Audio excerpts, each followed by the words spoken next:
One of the things that I love about Tigerville is its strong sense of community. People come from all over the country, all over the world, and all of a sudden they find themselves being friends, being peers, being mentors. They connect with faculty members who really seek them out. They connect with staff members, with coaches who get to know them in a way that's really pretty unique. And you add all those things together and suddenly you find yourself in a community that changes your life, because it's a community that gets to know you and sees things in you that you yourself may not even have seen before. And what that means is that it positions you for an optimistic view of the future, because you are not alone. You are connected, and you find those kinds of connections in a place like this.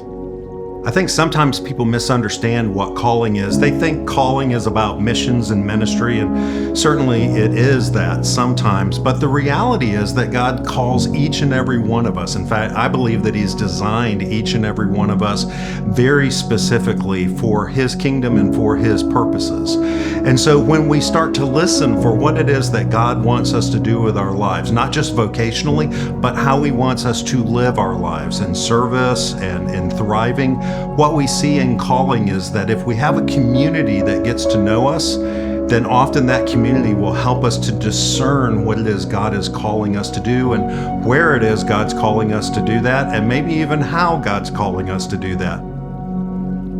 I've had times in my life where I lacked courage, and I look back on those times and realize it was a lost opportunity for whatever reason.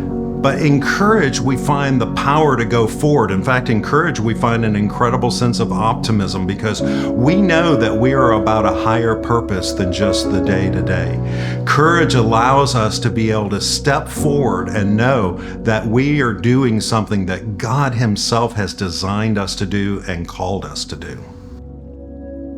When you combine community and a strong sense of calling, and yes, an overwhelming sense of courage, that's going to overflow into a sense of compassion as well.